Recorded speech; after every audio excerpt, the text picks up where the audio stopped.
My name is Paul Blvd, and I work at Young and Heart Children's Dentistry. I'm an immigrant. We immigrated to this country when I was around the age of 12.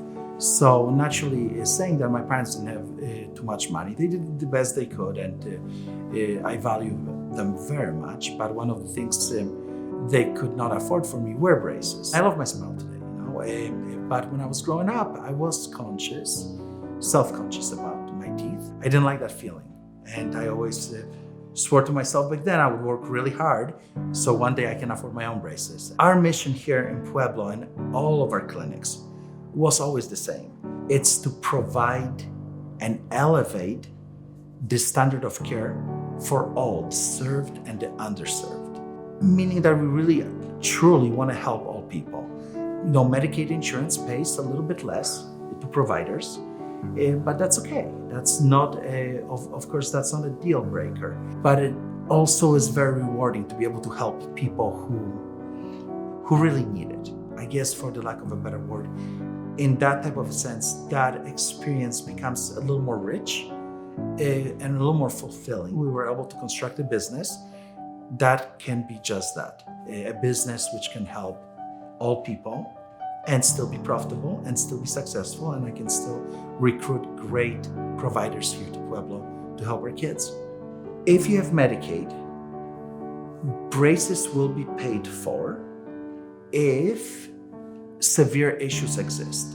Patient with Medicaid gets referred to this braces practice here. The records are taken. What that means, the pictures, different things, and all that information is sent to the state. Then the state, basically, there's an orthodontist on the other side that decides whether the case is severe enough for a state to cover that or not. Let's say the orthodontist on the other side says, yes, we want to help this kid.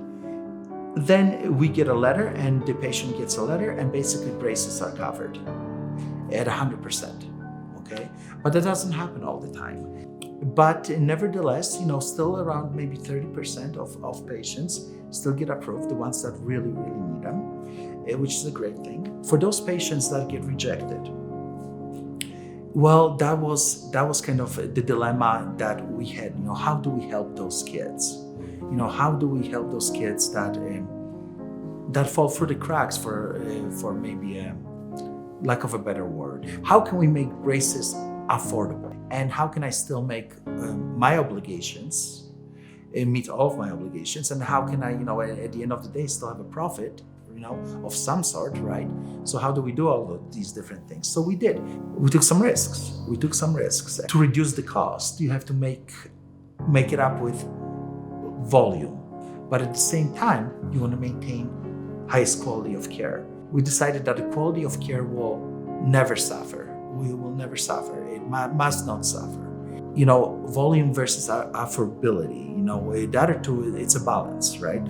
We basically decided that we could do very close to what Medicaid pays us. We decided to do just a payment for $125 for 30 months, which that type of a payment is spectacular. As far as I know, we're severely less than anybody else in town.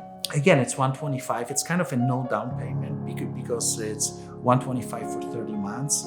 We do make a patients put down the $125 to schedule the first visit, but then after that, it's 29 months of $125. This is what makes us a little bit different than other providers. There's no hidden costs there. There is no hidden costs for retainers, consultations, x-rays. It's all encompassing, that price. We're not going to keep a child in braces for 30 months if they don't need braces for 30 months. We took that risk because the kids mattered the most to us. And you have to keep that focus if you're going to be providing care to kids.